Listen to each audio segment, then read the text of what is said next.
Hello, this is Tyler Mahonen with Keystone Farm. Just gonna move the goats, show you a little bit about new paddock. Grab this and move it. I'm using this netting. Come on, goats! They know how to move.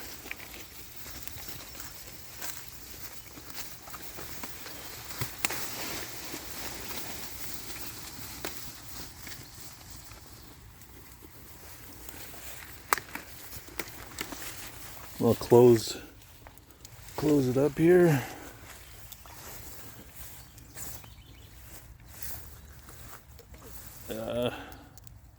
Later I'll do it a little bit more secure, but for now we'll just do it like that. So this area they're going into was, or I guess this where this smooth brome grass has been open, has been a CRP area. So this has been grass for many years, but over there it was completely closed canopy. Some taller trees, but mainly prickly ash and just a bunch of small brush and trees that the ground was completely barren. We cut it, me and my brother cut it, was it 2 years ago maybe? Just with chainsaws. And now it's coming up really good. It's really good goat forage. We like to leave cedar trees in place. They give good shade and protection from weather.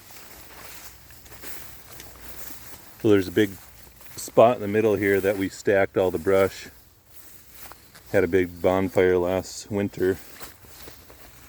You can see some of the charcoal. Here's the remnants of we throw carcasses around, and in our property it's remineralizes the soil and is really good for soil life. You can see all the bugs that came out of there. And then we feed our dog bones and meat and whatnot, so that helps remineralize the soil too. So I bale grazed this spot here last winter and came up pretty good. There's still a couple bare areas.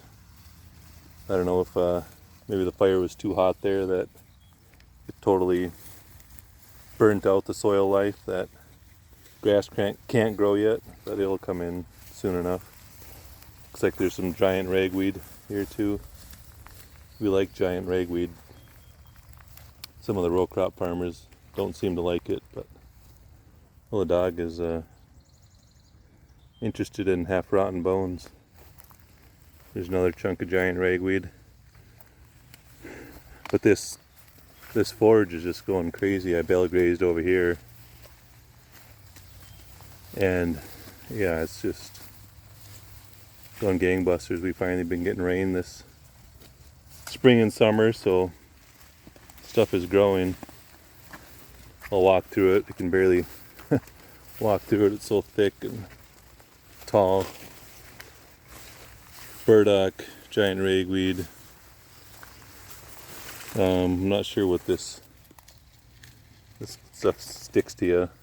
Goats don't seem to like it. Goldenrod. And we got tree sprouts. That's an ash tree sprout.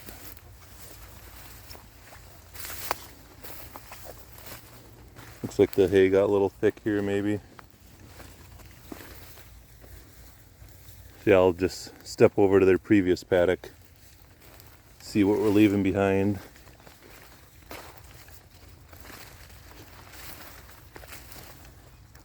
Some of the bales I fed were pretty much just straight up alfalfa, so not a whole lot of grass seed in them. You can see the goats like to hang out around the trees and make a bare spot. I think they have less bugs that way. They took a liking to this burdock. That's good because they've got a lot of burdock ahead of them.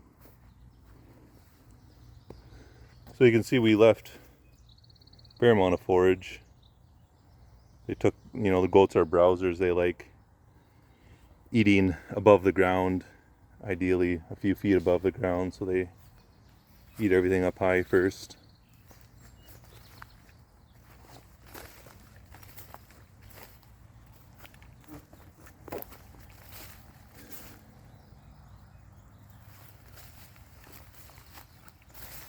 They were kind of camping out in this area. I don't like that so much, so I thought I would. They had two strands of netting connecting and they kind of overlap, so I put this around yesterday to prevent them from camping out under that tree too much. Ideally they would be bedding in this area to allow for more trample, but they'll do what they do, I guess.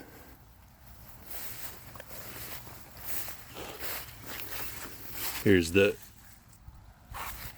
what I give them for mineral. Just, it's a block of Himalayan sea salt.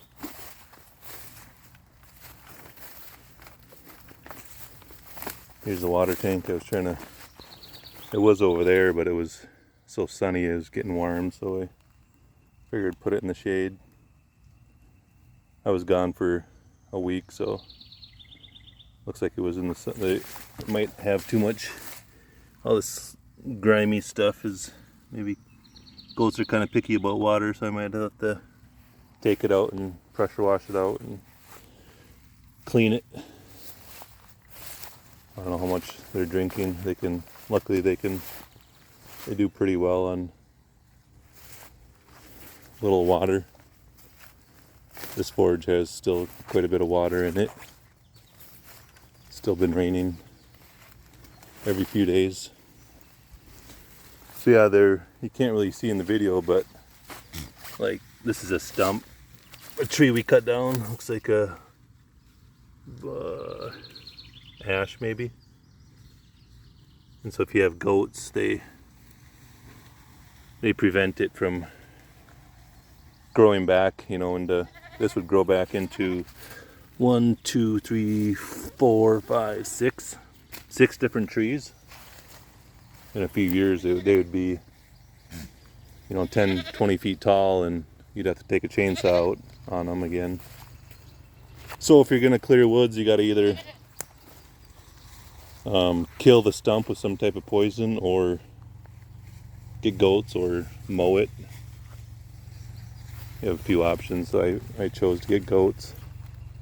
I do plan on transitioning into milk cows instead of milk goats, so we'll see how the milk cows do with these sprouts. If they don't do a good enough job, I'll probably get some meat goats or sheep.